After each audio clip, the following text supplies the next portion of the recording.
suis natif de Gijan et installé depuis 2020 comme agriculteur avec deux secteurs d'activité principaux, la vigne et les oliviers.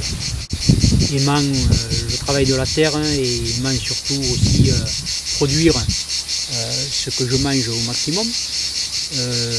J'ai donc cherché des techniques de production de légumes, pas pour la vente mais pour ma consommation personnelle. Et donc j'ai fait la connaissance de Bruno qui m'a donné pas mal de conseils, notamment en permaculture.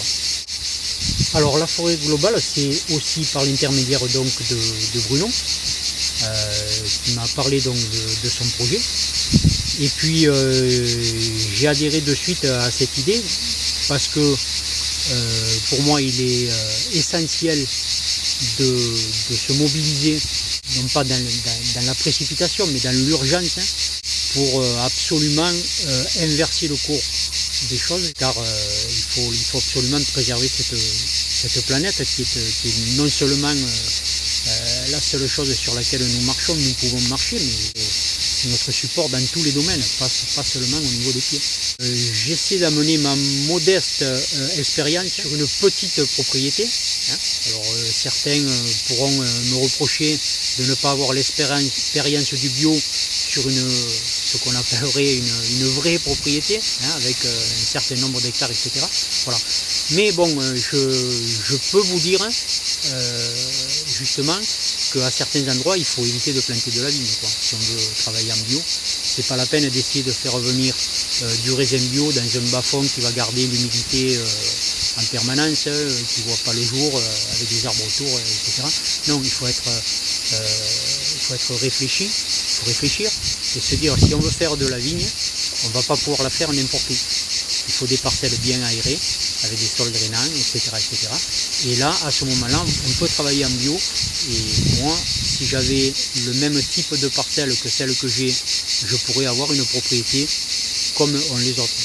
Je pourrais travailler, parce qu'en bio, on pense qu'à peu près jusqu'à 12 hectares, on peut le faire tout seul.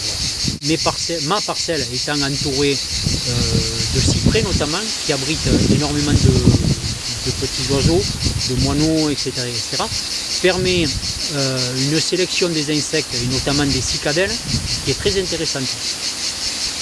Donc ça fait une lutte contre la cicadelle, qui peut être vecteur de la flavescence dorée sur la vigne. D'autres arbustes sont là autour, notamment le figuier, qui paraît-il est très intéressant aussi à proximité de la vigne, par justement aussi un abri d'insectes très intéressant, complémentaire et auxiliaire.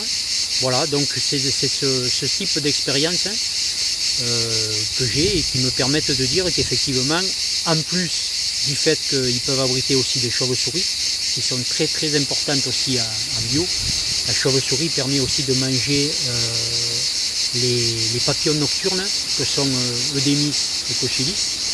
Et là, en lutte contre le ver de la grappe, c'est un apport très intéressant, la chauve-souris. Je crois à ce projet, que dans la limite de mes moyens physiques et financiers, je souhaite donc m'y investir. Voilà, c'est un beau projet qui, je pense, peut changer, peut-être ne le verrons-nous pas, mais qui peut changer à moyen terme la face de la planète.